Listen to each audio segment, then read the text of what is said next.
Hello students, this is for class 11 page number 87 unit 3 poem lines written in the early spring. Question number 5 and 6 வந்து இந்த வீடியோவில் நம்ம பார்க்குறோம். 3, 4 ஏற்கனவே பார்த்துட்டோம். லாஸ்ட் கிளாஸில் 3யும் 4ம் பார்த்துட்டோம் லாஸ்ட் வீடியோவில். Question number 5 and 6. 5 என்ன கொடுத்து, how does the poet feel while enjoying the beauty of nature? So இதெல்லாம் அப்படியே பார்த்துக்கேன். Feels sad thoughts in his mind. இது வரைக்கும் நீ எழுதினா கூட உனக்கு மார்க் வந்துடும். ஃபீல்ஸ் சேட் தாட், துன்பமான நினைவுகள் அவனுடைய மனதில் எழுந்தது. He refers sad thought as changes, மாற்றம் done by man to mother nature. Does nature affect a person's thought and feelings?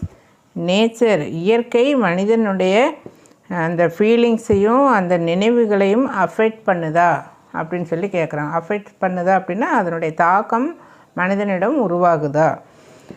Every human soul, ஒவ்வொரு மனிதனுடைய ஆத்மா, சோல்னா ஆத்மா, is linked to mother nature.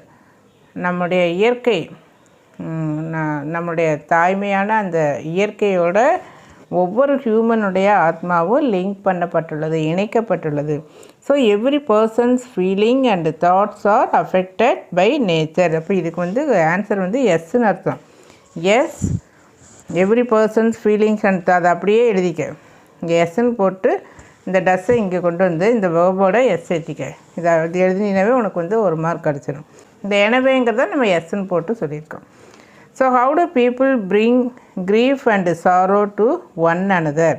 கிரீஃப்னா வருத்தம். ஹவு டு பீப்புள், மக்கள் வந்து வருத்தத்தையும், தென் சாரோன்னா என்ன, துன்பம், எல்லாம் ஒன்று தான், டு ஒன் அனதர், ஒவ்வொருவரும் எப்படி அதை கொண்டு வந்துக்கிறாங்க. People bring grief and sorrow to one another, இது எல்லாமே கொஸ்டினில் இருக்குது. இந்த பையிலிருந்து எழுதுகிறேன். By separating themselves from mother nature, இயற்கையிலிருந்து தள்ளி விலகி இருக்கிறாங்க. ஏன்னா அவன் துன்பம் வந்தால் வந்துடுச்சு, உடனே அவன் என்ன பண்ணுறான்னா இயற்கையை விட்டு விலகி இருக்கிறான், அந்த துன்பத்திலேயே ஆழ்ந்து விடுகிறான். பை செப்பரேட்டிங் தெம்செல்ஸ், தன்னைத்தானே விடுவித்து கொள்கிறான். செப்பரேட்னா விலகுதல். From mother nature. Next one, வைடஸ் பேர்ட்ஸ் என்ன பண்ணுது? ஹாப்டு, குதித்து செல்கிறது. பிளேடு, விளையாடுகிறது. So the poet. ஸோ இதை மட்டும் நீ எழுதிட்டின்னா படிச்சிட்டின்னா போதும். இந்த கொஸ்டினை தெரிஞ்சுக்க. இது ஒரு லைன் படிக்கிறது கஷ்டமா? அப்படியே இமேஜின் பண்ணு. ஹாப் பண்ணுது, ப்ளே பண்ணுது. So the birds hopped and played. So இதுதான் ஆன்சர். இதை படிச்சுக்க. அதே மாதிரி தான் இதுலேயும் தன்னைத்தானே செப்பரேட் பண்ணிக்கிறான். Separating themselves from mothers nature. Then next one, the poet finds joys in various object of nature. அவன் வந்து ரொம்ப ஜாய்னா என்ன, என்ஜாய் பண்ணுறது. எது? In various object of nature, இயற்கையினுடைய பல்வேறு அந்த பொருட்களை பற்றி கண்டுபிடிச்சு அவன் வந்து ரொம்ப சந்தோஷமாக இருக்கிறான். எக்ஸ்பிளைன்.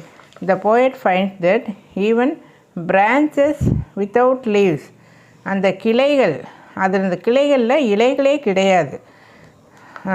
என்ஜாய் த ஏரி ப்ரீத், அதாவது அந்த கிளைகளுக்கு இலைகள் இல்லையாமா, அது என்ன பண்ணுதாம்மா? என்ஜாய் த ஏரி ப்ரீத் ஆஃப் த நேச்சர். தென்றல், ஏரி ப்ரீத்னா தென்றலை அந்த கிளைகள் வந்து என்ஜாய் மதர் நேச்சர். இதே தான் வந்துட்டுருக்கு. எப்போ நமக்கு while comparing nature with human behaviour, மனிதர்களுடைய அந்த பிஹேவியர், நடத்தை, அதை வந்து எப்படி கம்பேர் பண்ணுறாங்க. இந்த poet realises that nature is a beautiful holy plan of God, கடவுளினுடைய படைப்பு தான் nature. Then sent from heaven nature is linked to every human soul, ஒவ்வொரு மனிதனுடைய ஆத்மாவுடனும் அந்த இயற்கையானது பிணையப்பட்டுள்ளது.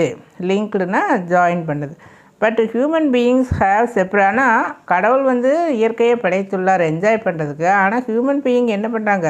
அவன் அதிலிருந்து தன்னைத்தானே விடுவித்து கொண்டு, செப்பரேட்டட் தெம்செல், தன்னைத்தானே அந்த இயற்கையிலிருந்து விடுவித்து கொண்டு கஷ்டங்களை அனுபவித்து கொண்டு இருக்கிறான். அந்த மாதிரி they have failed to realise the pleasure in mother nature, அந்த சந்தோஷத்தை அனுபவிக்காமல் தன்னைத்தானே அதிலிருந்து விடுவித்து கொண்டு துன்பத்தை தான் அனுபவித்து கொண்டு. Gomathi maths and English. Thank you.